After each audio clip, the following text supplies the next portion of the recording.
The following program is being brought to you on the Voice America Business Channel. For more information about our network and to check our additional show hosts and topics of interest, please visit voiceamericabusiness.com. The Voice America Talk Radio Network is the worldwide leader in live Internet talk radio. Visit voiceamerica.com. The views and ideas expressed on the following program are strictly those of the host or guests and do not necessarily reflect the views and ideas held by the Voice America Talk Radio Network, its staff, and management. Welcome to CIO Talk Radio with your host, Sanjo Gall. All comments, views, and opinions expressed on this show are strictly those of the host, guests, and callers. Here's Sanjo Gall. Good morning and welcome to CIO Talk Radio. To learn more about the show, please visit www.ciotalkradio.com. Today's topic is cutting IT costs versus increasing organizational risk. Our guest for today's show is Robin Arndt, and she's the CIO for Zurich North American Commercial. Good morning, Robin. Good morning. How are you doing? I'm doing great, thank you. So how's your business treating you? It's been a rough year relative to the marketplace, but we're going to end up finishing up the year quite well with record profits. So that feels good. So all along this year, when we call it rough, is because, of course, a business has some turbulent times. It kind of percolates down to IT as well. Would you say, is that the case typically? It is, and it not just trickles down to IT. I'd say it's trickled down across the organization, across all functions. So it's I'd actually say it's been the last 2 years. I mean, the market conditions started early last year, so we've been in that mode for some time. Now, with respect to doing more with less, this is a very, I would say in some cases, cliched, in many cases for IT. But then lately what we have been hearing people say is that we have been asked to do more with literally nothing. Now, that could be a figure of speech, but then in some cases they say our budgets have been cut to the bones. Is that something by design, or is that something they asked for? Yeah, I mean, I think the doing more for less cliche holds true for not just IT, but other parts of the organization. I mean, you've got to look for ways of driving a culture of efficiency and constantly looking at where can I implement process improvements, where can I look at efficiencies, redundancies. I mean, that's our job as leaders of the company. So would you say that some people who asked for it, they did not have enough business case for them to keep getting the dollars that they want, to be able to, keep the lights on from the IT standpoint, at least the lights bright enough? Yeah, I mean that's one of the key measures we look at is, how much of our IT dollars are going to strategic investments and building new capabilities versus keeping the lights on. And really the goal is to try and move as much as you can from keeping the lights on and running the business to strategic investments. I mean, that's really, I think, running IT like a business. I mean, you've got to challenge the thinking around that and try to reshift the dollars to invest in business capabilities. In any business, if you notice that there are definitely some areas where the senior management always says, let's invest in this, maybe acquire a company, or if I have the capability which I feel could really take us to the next level of progress and success, let's invest in it. What would it take for IT to ever rise and shine and become one of the members of that particular group, which would attract that type of attention? Yeah, so let's take the acquisition example, because I think that's real, and it was part of the work that we did from a farmer's perspective, which is part of the Zurich family as we took on 21st Century. And really, we IT did have a major seat at the table, and the way that we approach that is, like many companies that acquire, there's a decision to be made. Do we integrate the systems of the new acquired company into our existing, or do we keep it as separate silos? And it was very much the opinion here is, let's integrate. And over time, that I believe that it's the right decision to make, because you end up, if you don't, you end up with costs that can continue to go up over time, and then you've got a legacy environment that's complicated, and that drives risks in and of itself. Now, I think we made the right decision this year with that, but I think historically We have taken on a number of acquisitions in the past over the last 10 to 20 years where we didn't do that integration. And when I came in here 2 years ago, it was an opportunity that presented itself, was the ability to really look at the fact that we were spending 70% of my budget on running those legacy systems, and I had the opportunity to look at things differently and say, you guys, we need to uncomplicate things, and we need to start decommissioning these legacy systems and integrate into the Zurich global landscape. And that's really the journey we've been on over the last 2 years. Would you say that if there was not such a disruptive event as an acquisition available as much or as frequently to companies, and when business is going on as usual, how do you create an excuse to be able to take a second look at those legacy and see how you can clean up the shop a little bit? Yeah, no, that's a good question. And last year we started by laying out what is our 3-year IT technology blueprint. What is our strategy based on the business changes, the business model, where we're heading, and it was an effort that we did across all business units, and we landed on that. And then from that, we laid out what's our roadmap for decommissioning. What are we going to look like 3 years from now, 4 years from now, 5 years from now? And we've started that journey, and we've got a plan that's going to drive $100 million in cutting redundant legacy systems out of the environment. And it's not just a cost cutting. The benefit you get is speed to market. The fact that I've got 5 different front-end policy writing systems and I really only need one, I can shut down 4, and that saves significant amount of money, and it helps us deliver projects a lot quicker. Now, this actually looks very good on a blueprint or a roadmap to cut legacy, but sometimes when it comes to execution, people do too much too quick, slashing. And that could backfire because there's something to be said about continuity. Yeah, and I mean, I think that's a very good point. I mean, there's 2 approaches you can take in cutting costs, and one which I highly don't recommend, and I've never done personally, is randomly just cutting 10 to 20% across the board without much thought. I think it's short-sighted and it'll create issues and risk in the end. But I do believe the right approach is a thoughtful approach, and it's not IT doing it alone. It's engaging the businesses and looking at the business process from an end-to-end perspective.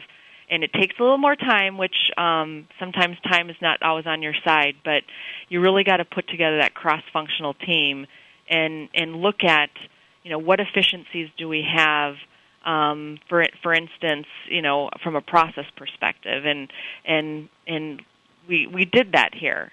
We started this last year. We used Lean Six Sigma. We worked with our business, and we looked at how can we better service our broker partners.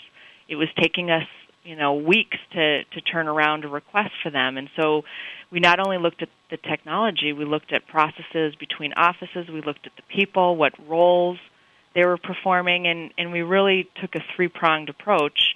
And I can walk through this as an example. I mean, the first was we eliminated unnecessary handoffs. We took out non-value-added business steps that were taking way too long for us to be responsive, and we had quality issues. And really where we came to is one consistent streamlined process across the company to support our brokers versus the 10 different ways we were doing it before, because each business unit wanted to do it a different way. And that was the first step. That's the process piece. And then the people piece was we looked at the work that was being done. So we looked at redistributing the common, more administration functions. Instead of letting the underwriter do that, we really put it into a central processing group, and we let the underwriters underwrite, which is why they came to work for Zurich. And that was the people part. And then it came to be the technology. And what we were able to do, since I now had the common process and we had a centralized group, I was able then, tying back to the decommissioning, to get to one system. I no longer needed 5 different systems to do it anymore. And that really operationalized this roadmap that I was speaking about and helped us to take the action that we needed to take. But it wasn't done in isolation where IT just shut things off. It was really done in a thoughtful manner of engaging the business and looking at it holistically. And, not only did we reduce processing time by 40 to 50%, which is a really good thing for our brokers, it helped us to save costs significantly through the process, through the people, the process, and the technology changes we made. Who triggers such an effort? Who drives it, and who should be accountable? Yeah, so I worked hand in hand with our COO, and it was an engagement of the business unit COOs in the process. So we've got an enterprise COO, and then each BU business unit has their own COO, and that was the team. And we knew what we had to go after. We knew what the objectives were on improving our service levels for our brokers and improving quality and cutting costs where we could in a thoughtful way. And it really became a joint team effort to go after it together. And I think that's the thoughtful approach you want to take. And you can get competitive advantage if you do it the right way, which some people don't really see. How can cost-cutting get you competitive advantage? But it can if you do it the right way. Now, while we see that when it comes down to cost-cutting, we look at the portfolio where you can, suppose CFO has something spread out in front of his, on his table or her table. They would say, okay, I'm going to cut here, and then say, let's look at this with the respective business unit leader. And then you invite IT to say, okay, you cut costs. I don't understand where you're going to cut costs, but you're going to cut costs. Is that what happens? Because what we've seen, and at least what people tell, is that when it comes to business unit-related cutting costs, and if there's IT component involved, of course, IT is invited to help with it. But then when it is a problem with IT, that where we have to cut costs and what would make sense, business is not invited or told to get involved, because that's the only way you could justify what should be preserved versus what should be cut. Yeah, I mean, it gets back to the approach that I mentioned before, which I don't advocate to be the right approach, which is the random, you get the CFO and the finance team sitting at a table and telling everyone you need to cut 10 to 20%. And I've seen a lot of companies do it, and then they feel the pain. And I've never been in the situation where someone said, Robin, you just need to drop 10 to 20% of your staff, and you've got 6 months to do it. I would push back. I mean, our job as leaders is to not wait for that conversation. I mean, and I've never had the conversation because 3 months on the job when I came here, I looked for the opportunities. I didn't wait for someone in finance to sit me down around a conference table and tell me that I needed to drop 10 to 20%. And so I came in here and I started with the non-people related low-hanging fruit, and it exists. I mean, I drove $45 million last year and $18 million this year in non-people related low-hanging fruit that we have. I mean, you've got to look for those opportunities as part of the culture of driving efficiencies. Oh, let's take a quick break. We'll be right back after these messages. And the fact is, Robin, you're lucky that, in fact, I would say your organization is lucky to have someone like you who can look at it this way and you're able to push back. At the same time, what would it take for us to develop the required respect for IT, because that is actually almost the only tool left for organizations to create a competitive advantage? And how come we can proactively create a culture or a mindset so that IT is not just told to cut and we are not firing and then aiming? Please stay tuned. We'll be right back.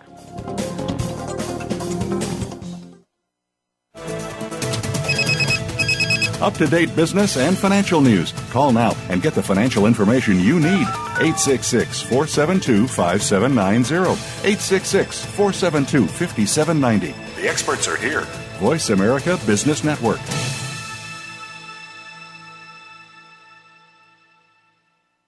Stop wasting time. Get what you want. Live your dream life. The Dream Big Revolution. Imagine having more freedom, better health, more money, happiness. Could your business be more successful? Unless you're living the life you want, you're wasting precious time. Your life is too valuable to waste. Let Leanne Hilgers help you find health, wealth, and happiness. Listen in and live your dream life. Join the Dream Big Revolution. Tune in every Tuesday at noon Eastern Time, 9 a.m. Pacific Time on the 7th Wave Network. Are you ready to go green? You've asked, and we've heard you. Voice America presents the Green Talk Network. Environmental topics are at the forefront of our society, and the Green Talk Network is here to keep you up to date on the latest trends and new innovations for the eco-conscious lifestyle. We'll help promote a variety of ideas on the environment, from global warming issues to how you can become more eco-friendly in your daily activities. Be a part of the solution, not the problem. Visit the Green Talk Network page on voiceamerica.com and tune in to help spread the green. Are you ready to grow your business?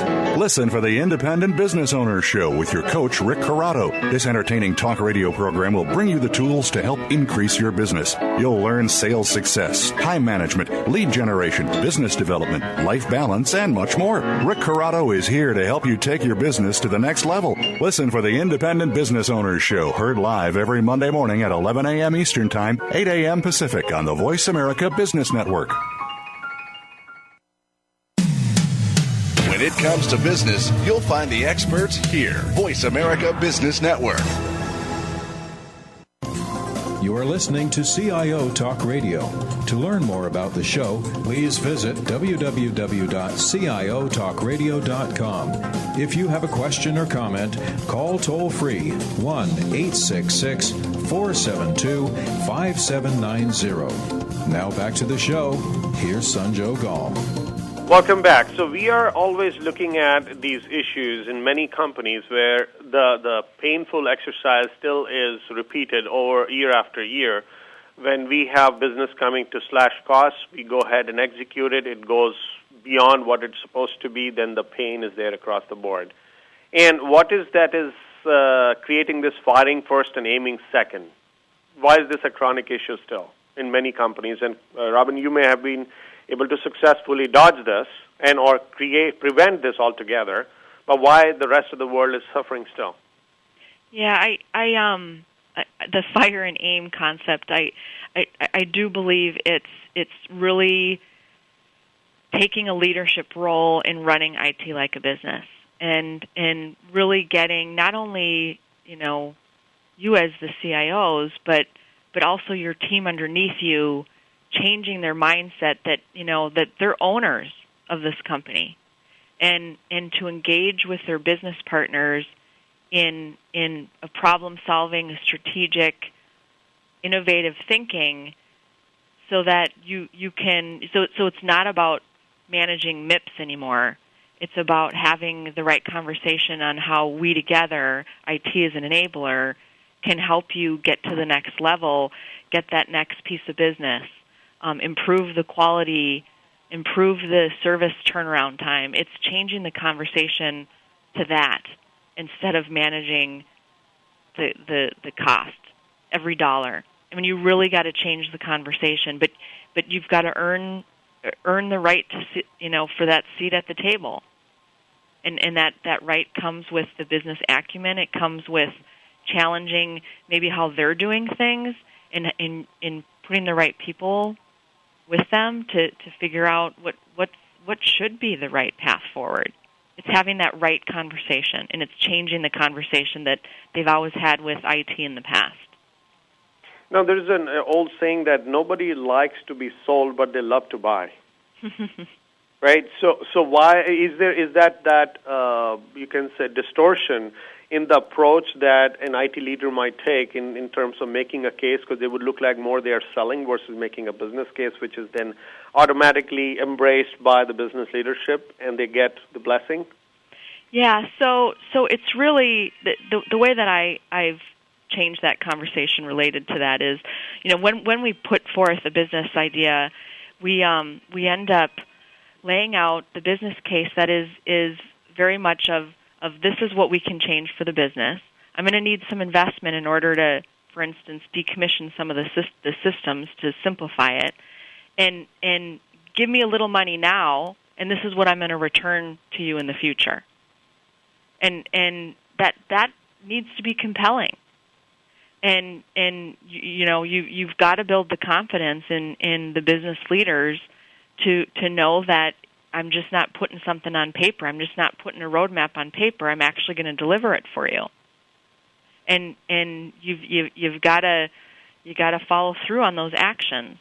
Otherwise, the next time you come in sales mode, as you call it, you're not going to get the respect. They're just if you don't execute on what your commitments are, you're going to end up not having a seat at that table.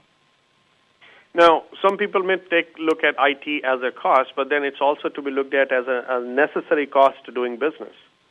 So if that's very small shift could possibly get us greater, you can say, investments that you could request and you will be approved for, and so that you can go about doing the job that you want. Because it is just that borderline case where just below that you will start seeing law of diminishing returns even from the cost cutting.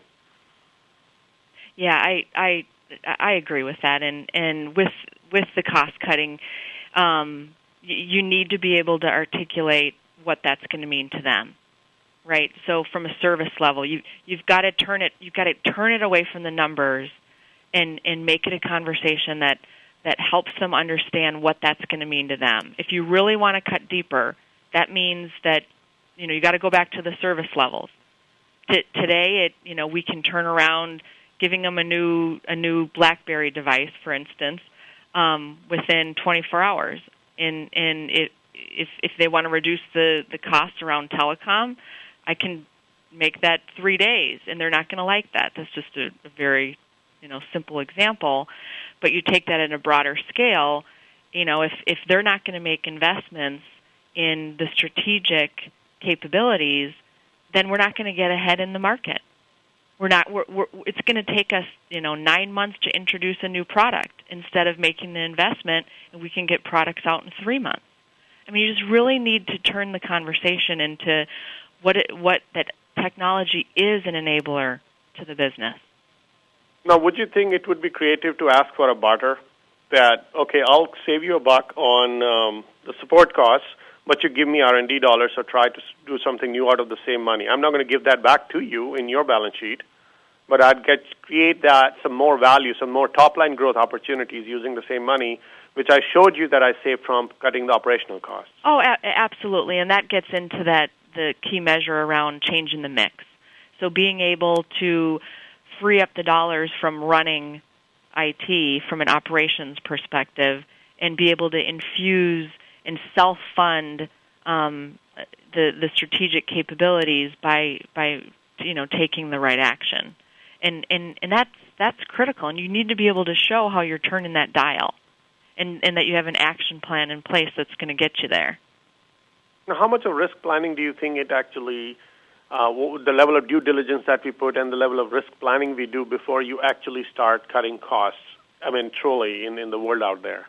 Yeah, so from a risk planning, right, it gets back to this thoughtful approach. You can't get a bunch of managers in a room and figure out how we're going to cut costs. You can't do that. It's not going to give you the right answer. What you need to do is you need to engage the workforce in the process. So the example I gave you before, where we looked at the processes being done in support of our brokers. We had to go talk to the people that were doing the job today, and understand their day-to-day, the day-to-day in life of someone that supports our brokers, and understand step by step, what it takes for that process to be successful, and what do they need? What tools do they need for them to do their job? But I think a big thing is getting rid of the non-value, the steps that just weren't adding value. It was just more red tape and processes and handoffs that were not necessary. And it's really about the streamlining of those processes. And so how do we manage the risk? I think you manage the risk by understanding what the implications are that you're going to do. And you've got to take the time to do that right. And that means talking to the people that are doing the work, not just engaging the managers. Now, would you say that if you bring back a poll from a bunch of people from the shop floor to mid-management to all the way senior leadership, and they give you certain areas where the risk could get introduced if you were to cut costs beyond a certain point, and while it's qualitative measurement, but there is no number that would support it, would that be sold, or would that be bought?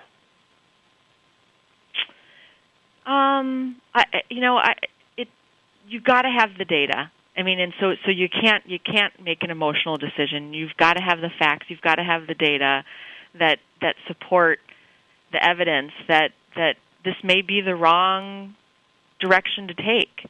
And I guess that evidence and that data, in my mind, I mean, you can take benchmarks, and that's one data point that you can introduce that maybe might put you down the right path, whether it's Gartner or CIO Council, that kind of gives you an idea of what others are doing. But quite honestly, it's looking at the best practices within your organization, in my mind, that give you the confidence that you're going to make the right decision. So just to give you an example, I've looked at spans of control. I mean, in the IT organization, what is the right span of control for the work that we do? And Gartner will say 10 plus people. And I looked internally, and I had a one management group that was high performing, and they could manage 12 people with the outsource model we have, and that really became my benchmark. How can Jenny do it and do it successfully? And this is the processes she has in place and her management style. How can I duplicate that across the organization that then I can ensure that we're going to get the right answer? And so I think it's looking at the data, looking at the facts externally and the benchmarks, just directionally, but then it's finding the best practices internally and then modeling those best practices across the board, so it really becomes more of a sustainable approach. Now, we always have this mantra of cutting costs wherever we can to make a company more bottom-line savvy. The approaches or the mindset that changes drastically from the time when the times are good versus when we have to keep the lights on. But then can we afford to change the approach? Yeah, no. I mean, I'm a huge believer in really, really getting to the heart of the culture and creating a culture where process improvements and efficiencies are rewarded and are given the right incentive, because we should always be looking for that. Not so much to reduce the bottom line from an annual budget, but more to be able to, again, shift those dollars from running IT and the operations back to the strategic capabilities. Everyone wants to work on the new technology.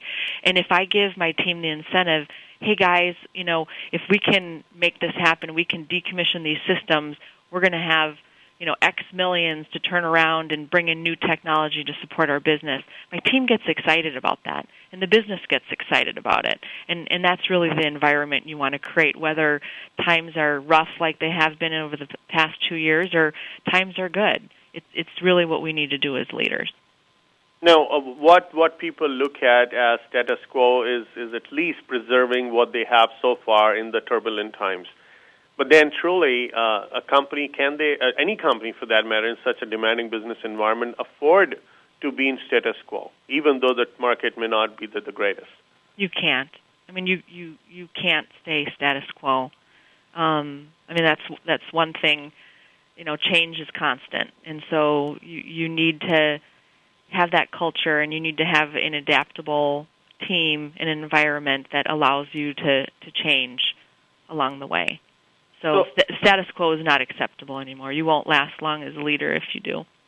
Now, when you mentioned you would not last long as a leader, but then this mindset could again be prevalent across many of the board members and or senior executive folks, and then you cannot be a Hercules as an IT leader to go and try changing that mindset.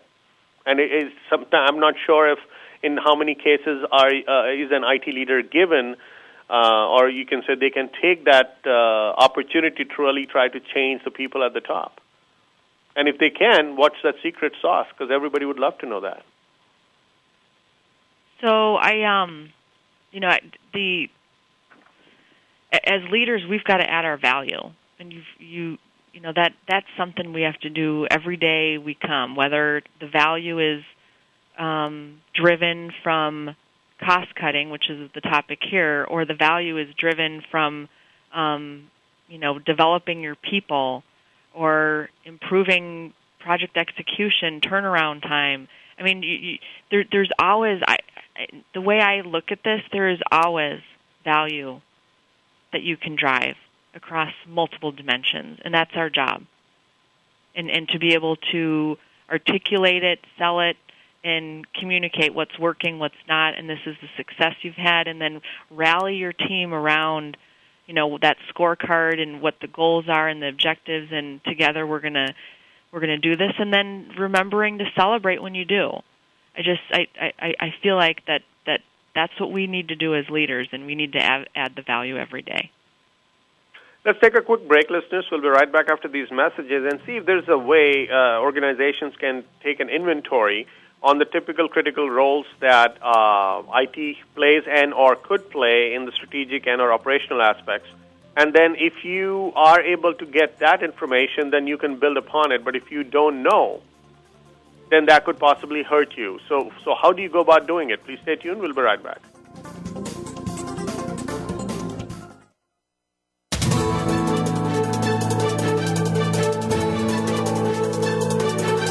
Whether the market's up or down, or if you're looking to improve your portfolio, our experts are ready to talk to you. Call now toll-free, 866-472-5790. That's 866-472-5790. Voice America Business Network.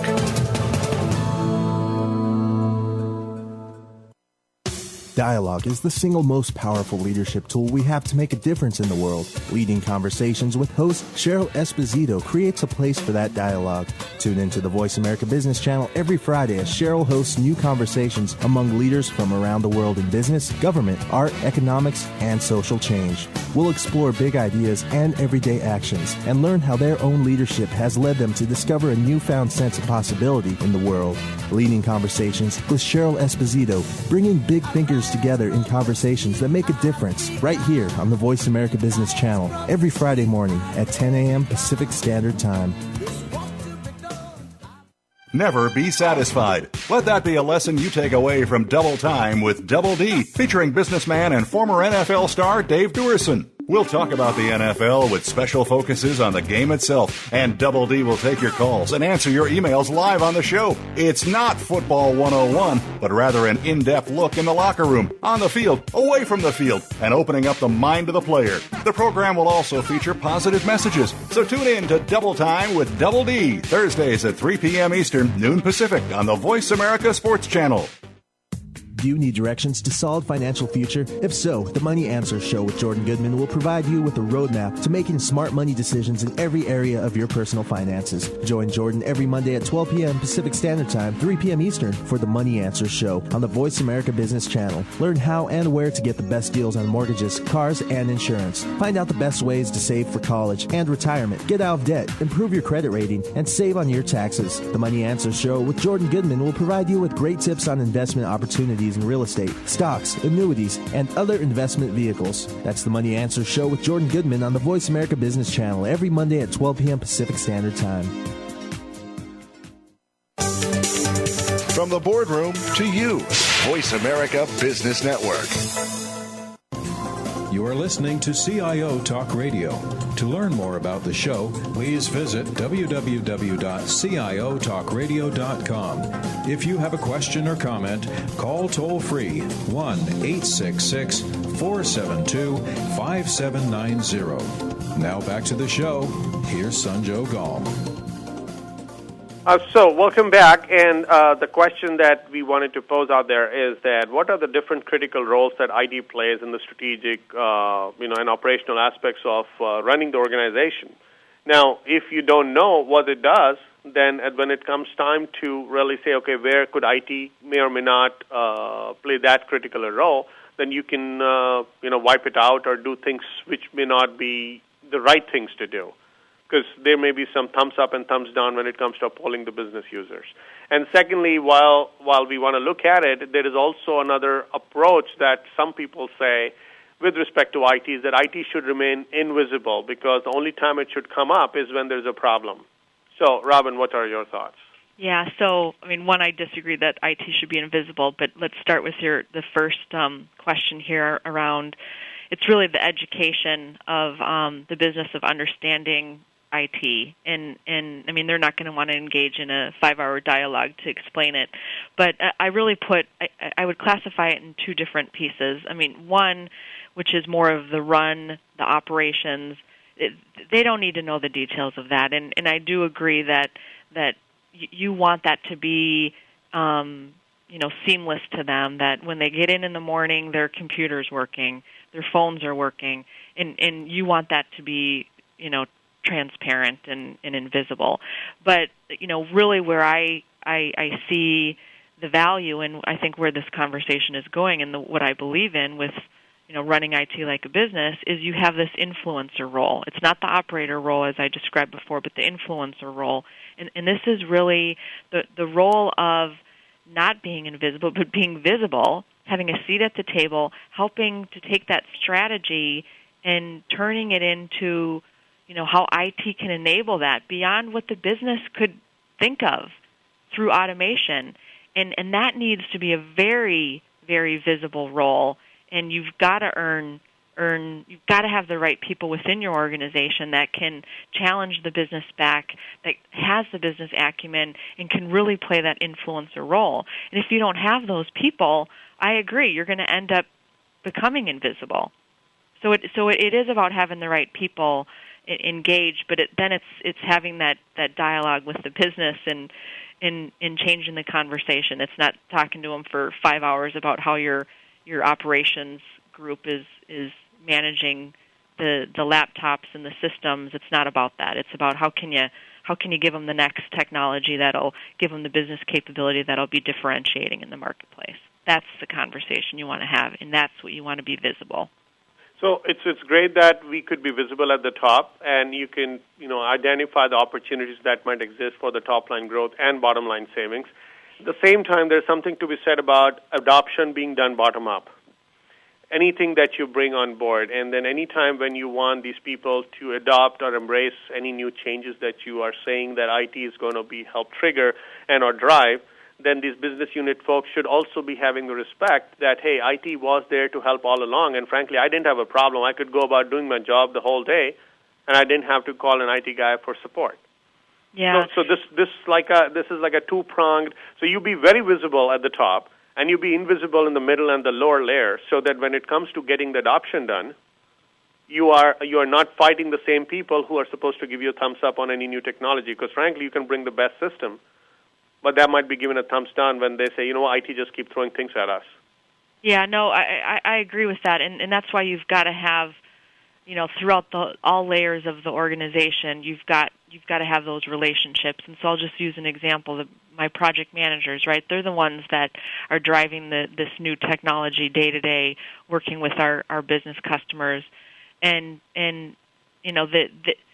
I needed to look at my project managers. I needed to look at, do I have the right skills of the people with the right business acumen? It's not just, following a work plan. It's about really understanding the business and at that level and ensuring that they can have those challenging dialogues with the business day in and day out. And so I don't agree that it's just at the top. I mean, you do have to infuse it in your organization and the key roles, and I'll just call them business-facing roles. But you got to ensure you got the right people to do it with the right skills, and then you got to give them the incentive and the goals and the account. You got to hold them accountable. Now, when we go about talking about risk, and, of course, one of the biggest areas is security, because when you try to say, I'm going to cut too much cost and there are so many other vulnerabilities, that might we could become exposed to. And if IT leadership takes on that hat of wearing and telling that, hey, I'm going to be telling you how much risk can get introduced, it could potentially be seen as someone trying to sell us security, which is like selling insurance. And no pun intended, you being an insurance company. So what do you do here? Who comes and tells about the vulnerabilities? You want an external party to come and champion that for you? Yeah. So we've got an internal audit group that we work very closely with, and we've got a governance process around risk, and I think the combination of the IT folks with the audit individuals and then this risk governance group. It's really a three-way dialogue, and together we have a process that together we identify what are the key business risks that we have now and that we believe based on the emerging trends we're going to have in the future. And that really becomes a disciplined process here at Zurich on determining how we're going to invest in the coming year.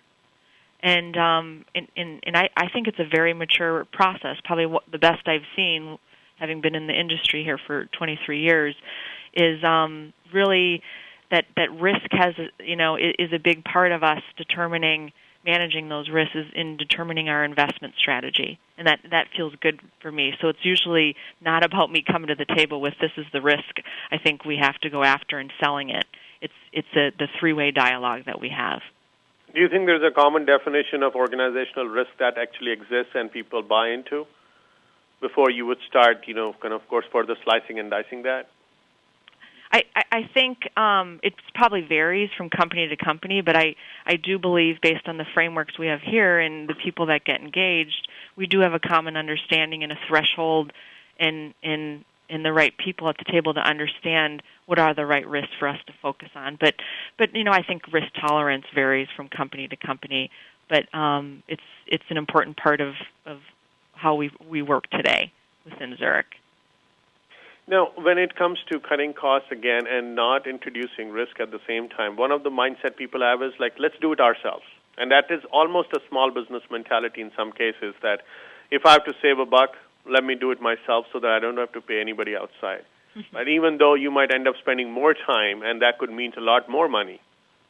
But then most large companies also end up insourcing many of the things which they otherwise would have given out to a consultant, or say, you know what, we'll use our internal resource to do it who may not be capable without recognizing the capability. So why is this small business natural constraints of resources and accordingly the mentality creeps into even the most large organizations sometimes? Yeah, I mean, you always have to have a balance, I believe, of putting a team together that is comprised of people internally that understand the business and a small, I say, light group of consultants that, have seen, other industries and taken best practices from those industries and other, insurance companies and what they've done in really putting a team together of both. I think that's the only way you're going to get the right actions to go after. I think if you bring in a 100% team of consultants, you're going to end up with nothing but a bunch of facts and numbers that you may not get the right answer. And it goes back to my belief of engaging the workforce in the process. And if you do that and you listen to them, they're gonna give you a lot of really good insight and a lot of really good opportunities by talking to them and taking the time that you wouldn't have if you brought in a bunch of consultants sitting in a conference room within the executive towers. It's not the right way to go about it. No, it's not uncommon to see a situation where, while it is turbulent times, but then you also see a strategic project which needs to be executed, and you do recognize that you don't have the in-house capability. What's more risky? Whether to go ahead and outsource to an unknown set of people? I mean, of course, you may know them from some relationships, but you don't know how they're going to play out in terms of helping you build that capability, or build an inside group, or somehow try to get it done using your workforce who may not be capable, and that could jeopardize the whole initiative.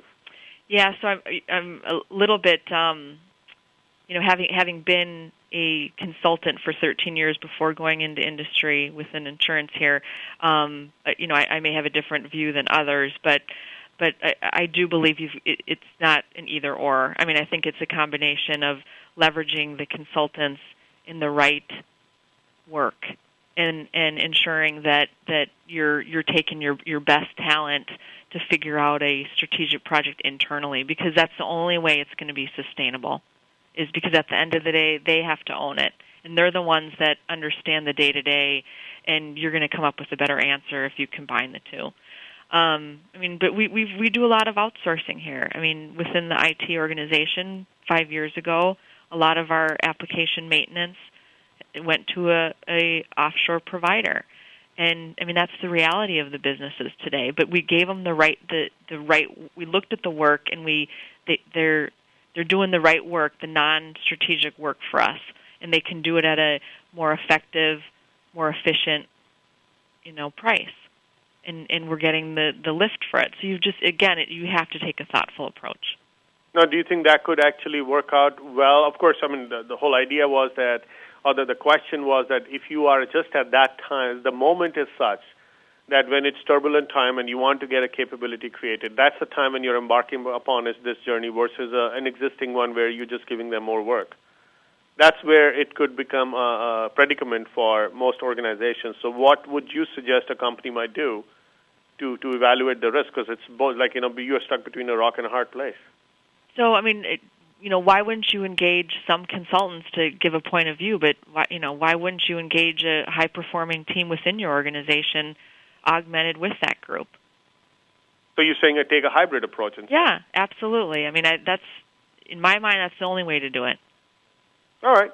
Let's take a quick break, listeners. We'll be right back after these messages. And if we are looking at collaboration when this whole cost-cutting initiative is to be done, and of course Robin mentioned about as you have to sit down with the folks today, what is the end result attributed to, or who takes the credit and or the penalty for something's not going right when you did go about creating some cost-cutting, going through some cost-cutting measures, and there were some risks which got introduced which you may not have planned for. Who happens to take the ownership of that? So please stay tuned. We'll be right back and discuss.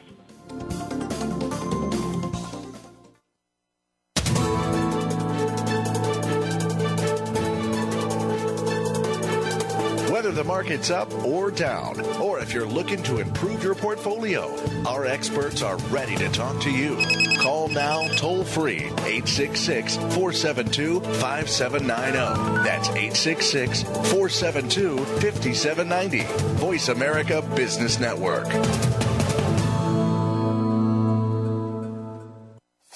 Listen for The American Advisor with Joe Battaglia twice every week.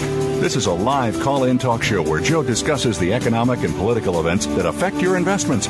Joe's macro market calls have helped thousands of investors pave their way to a more secure financial future. As a bonus, everyone who calls into the program will receive a 1964 silver Kennedy half-dollar coin that's been graded uncirculated. The American Advisor is heard every Monday at 2 p.m. Pacific, 5 p.m. Eastern on the Voice America Variety Channel, and every Friday at 2 p.m. Pacific, 5 p.m. Eastern on the Voice America Business Channel. The latest business information is made simple with the Voice America Business Network.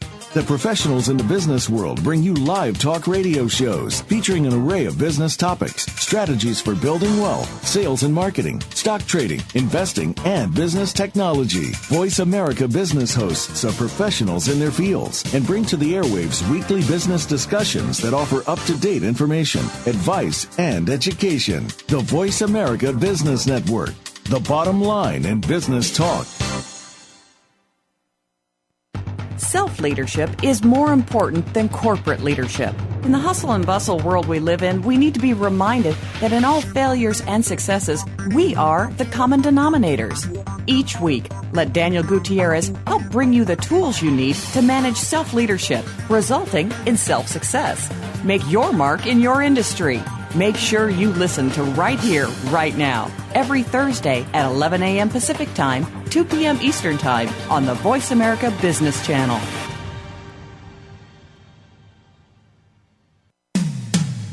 When it comes to business, you'll find the experts here. Voice America Business Network. You are listening to CIO Talk Radio. To learn more about the show, please visit www.ciotalkradio.com.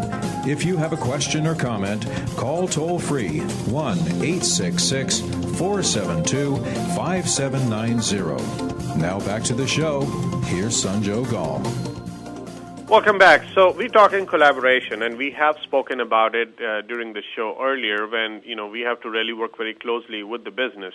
Now, you could collaborate at the time of planning. You could collaborate at the time of execution. How much of,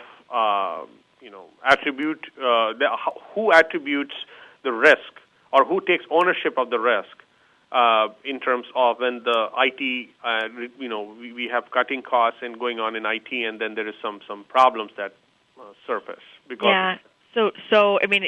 I think there's been a common theme through the conversation that I've brought to the table around collaboration is key. And, to me, I really don't think about who in the end is going to take credit or get the penalty if something goes wrong. I mean, that's just not how I think. But what I do like to do is up front, you really need to look at the end result. You need to define what success looks like. And you need to define what success looks like for all the parties around the table. And if that gets measured, and I'm a huge believer in measuring kind of the before and after, because then that really defines what success looks like. And then working towards that, and if something goes wrong, you got to quickly reassess and change course and get it back on track, and not waste the time finger pointing. I mean, the way I look at things is, it's an all hands on deck approach when issues come up, regardless if it's a business issue, an IT issue, and having the right people at the table solving the problem, regardless of your role, is really the culture and my expectations that I set within the IT organization here. Now, we always strive for, bringing some structure to the chaos in almost every area of management. So this could be one of them. Do you think there are standards, best practices, or some things that some people can look up and say, hey, this is tried and tested? At least this is a good starting point, and maybe this could become a guideline that we could, embrace and work with. Yeah, I mean, so it again goes back to, look for the best practices within the organization and then use that as models and propagate. There's a lot of the times people will go outside for thinking that they're going to get a better answer or a better framework or a better process or a better technology because they're paying, a lot of money by going outside. And I think some people just don't take the time to ask the people within their four walls and look for the best practice within that organization. And a lot of times that's the answer for you. And because it exists. I mean, there's high performers in this organization, and they're doing really good things. And it's a matter of you getting out of your office and going to talk to people and finding out where they exist. And then that people get excited about that because, they see that their coworker is getting recognized. And then they'll try and do something different and change and improve and it's just I think it helps create the right culture you want versus any problem you have bringing in external to help you. Now, when you look the world around you, and of course, coming out of the Zurich side of things, you see many of those folks and having their horror stories and the painful journey that they're going through. Are there some very obvious pitfalls or shortcomings that you see they could overcome, and then they would not have such a painful journey? Related, I guess, to the cost cutting is, my advice is don't ever go in and do a random 10 to 20% across the board. I mean, that just is not going to. It's very short-sighted. So, I mean, I think that is one piece of advice. The other piece is really, be a role model for others. So taking that owner's mindset that, you have a piece of the share in this company, and if you were an owner of the business, what action would you take? What would you do different if you owned this business? I mean, I've asked people that question, and they give me a different answer when I ask them that question versus them just following a process because a policy exists on a piece of paper. So that's another piece of advice. And then, I'd say the third piece of advice is to look internally at the best practices versus always, looking to get the expertise from the outside, because you can really you've got the best practices in the thought leaders a lot of times within your own organization. You've got the quality people, and if you tap that knowledge and you give the recognition, it's going to really help lift the organization and provide the right culture you want. Now, since this is part science and part art, it looks like, would you say there's any part of the art that has not been mastered, or even you would love to see getting your better hands on? I do think it's the balance. But, I would love to have, if I was the CEO here, I mean, I would love to be able to rotate people between the IT organization into the business and vice versa. I mean, I would love to do a lot more rotation, because I think if you walk in the shoes of someone else and you understand the job that they have to do day in and day out, you're going to create an environment of a lot more collaboration and a lot more joint problem solving. And you know, I wish that we could do more of that. Now, if you were to look at the current situation where we are neither in the total, dire straits in terms of economy, nor are we totally in the heydays. So in this transition period, would you change your strategy a little bit on the cost cutting? Well, I mean, we've been, we've done our homework, I should say. The due diligence has been done. And so in my mind, I mean, now is the time to ensure that you're focusing and you're investing in the strategic capabilities that as we see the market turn around here, you're in a position to take advantage of those market opportunities. And so I wouldn't change the strategy, because we've been on this journey for the last 2 years in anticipation of this, and we made the tough decisions, but now we've refocused, and we are going to be in a position with some new technology to be able to take advantage of the market turn. And that's important. You sometimes just got to stick to the strategy. On behalf of the show and our listeners, I'd really like to thank you, Robin, for your input regarding how can organizations can cut IT costs, keep still sanity intact, and also be able to control the organizational risk. Thank you. I appreciate it. Thank you so much again. If you have any thoughts, please send us to views@ciotalkradio.com. That is views@ciotalkradio.com. Thank you again for listening to CIO Talk Radio. This is Sanjog Aul, your talk show host. Till next week, take care and God bless. Thank you for tuning in to CIO Talk Radio. To learn more about the show, please visit www.ciotalkradio.com. Join Sanjog Aul next Wednesday at 9 a.m. Central, 7 a.m. Pacific for another hour of CIO Talk Radio. Thanks again for listening to the preceding program, brought to you on the Voice America Business Channel. For more information about our network and to check out additional show hosts and topics of interest, please visit voiceamericabusiness.com. The Voice America Talk Radio Network is the worldwide leader in live Internet talk radio. Visit voiceamerica.com. The views and ideas expressed on the preceding program are strictly those of the host or guests and do not necessarily reflect the views and ideas held by the Voice America Talk Radio Network, its staff, and management.